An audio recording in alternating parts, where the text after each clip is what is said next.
குர்பானி தோலின் சட்டம் என்ன? அதை மதரசா மற்றும் பள்ளிவாசல்களுக்கு வழங்கலாமா?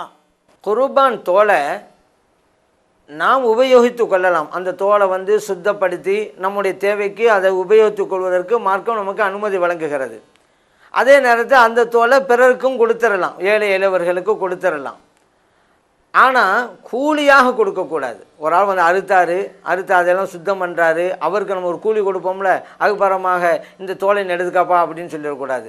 அல்லது கூலியை குறைச்சிட்டு தோலையும் எடுத்துக்க இந்த கூலியும் வாங்கிக்கணும், கூலியை கம்மியாக கொடுக்கக்கூடாது. அப்படி பார்த்தாலும் அந்த தோலை நம்ம கூலியாக தான் கொடுத்துருக்குறோம், அது கூடாது, கூலியாக கொடுக்கக்கூடாது. அதே போல் அதை வித்துட்டாக்கா அந்த காசை ஏழை எளியவர்களுக்கு கொடுத்து விட வேண்டும், தான் படுத்தக்கூடாது. அந்த தோலாக இருந்தால் மட்டும்தான் இவர் உபயோகிக்கலாம். யார் உதவியாக கொடுக்குறாரோ அவர் உபயோகித்து கொள்ளலாம். ஆனால் அதே நேரத்தில் அந்த தோலை வித்துட்டான்னு வைங்களேன், அந்த காசு இவர் எடுத்துக்கூடாது, ஏழு கொடுக்கணும்.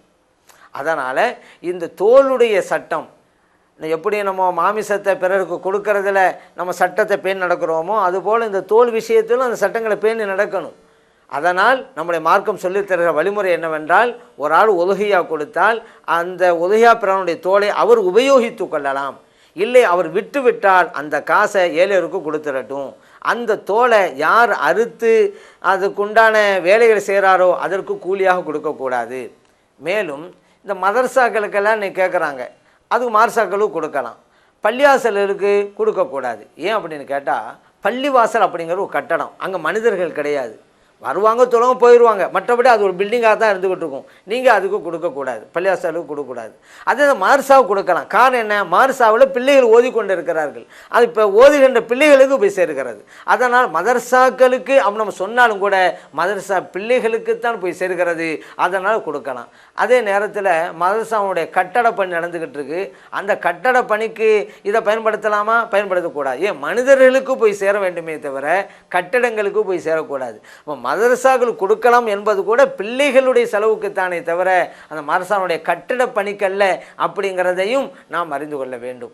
அதனால் இந்த தோலை மதரசாக்களுக்கு தாராளம் நீங்கள் கொடுங்க, ஆனால் பிள்ளைகளுக்கு கொடுங்க, ஆனால் பள்ளிவாசலுக்குன்னு கொடுக்கக்கூடாது. அதே நேரத்தில் பள்ளிவாசல்களில் ஒரு தனி ஃபண்டு வச்சுருக்கிறாங்க, ஏழை எளியவர்களுக்காக வேண்டி உதவுவது அப்படின்னு ஒரு பைத்துல் மால் மாதிரி வச்சுருக்கிறாங்க. அதனுடைய ஃபண்டு ஏழைகளுக்கு கொடுக்கறது தான் அப்படி வைங்களேன், அதுக்கு நீங்கள் கொடுக்கலாம். பள்ளி உன்னுடைய செலவு நக்களுக்கு தான் கொடுக்கக்கூடாதே தவிர ஏழை எளியவர்களுக்காக கொடுக்க வேண்டும் என்று பள்ளியிலேயே ஒரு தனி அமௌண்ட் வச்சுருக்கோம் வைங்க, அதில் அந்த பைத்துல் மாலுக்கு நீங்கள் கொடுக்கலாம். அது மூலம் ஏழை எளியவர்களுக்கு அது செலவிடப்படலாம் என்பதையும் நாம் புரிந்து கொள்ள வேண்டும். சகோதர சகோதரிகளே, அந்த ஹஜ்ஜு பெருநாளின் போது நாம் உலஹியா என்கின்ற வணக்கத்தை செய்வதற்கு ஆர்வம் காட்ட வேண்டும். காரணம் ஸல்லல்லாஹு அலைஹி வஸல்லம் அவர்கள் சொல்லி தந்திருக்கிறாங்க, அந்த நாளிலே நாம் செய்கின்ற வணக்க வழிபாடுகளில் இறைவனுக்கு மிகவும் பிடித்தமானது உதவியா கொடுக்க சொல்லியிருக்கிறாங்க. அதனால் அதை நாம் செய்வோம். அது மட்டும் இல்லை, இப்ராஹிம் அலைஹிஸ்ஸலாம், ஹஜரத் இஸ்மாயில் அலைஹிஸ்ஸலாம், அதே போல் ஹாஜர் அலைஹிஸ்ஸலாம் அவர்களுடைய தியாகத்தை நினைவு கூறுகிற நாளாக இருக்கிறது. அதனால் உதகைங்கிற வணக்கத்தை அந்த அன்னைக்கு நம்ம செய்வோம். மார்க்கம் சொல்லித்தந்த பிரகாரம் ஆடு, மாடு, ஒட்டகம் இந்த 3 பிராணிகளில் எது நமக்கு வசதி வாய்ப்பாக இருக்குதோ அந்த பிராணிகளை நாம் உதகையாக கொடுப்போம். அது இந்த பிராணிகளில் ஆண் பெண் என்கிற வித்தியாசம் இல்லை, எதுவானாலும் இருக்கலாம். பசுமாடு, அதே போல் காளை, அதே போல் ஒட்டகம், ஆண் ஒட்டகம், பெண் ஒட்டகம், அதே போல் ஆடில் பெண்ணாடு, ஆணாடு எதுவாலும் கொடுக்கலாம். அது எருமை மாடாக இருந்தாலும் கூட அதையும் உதவியாக கொடுக்கலாம்.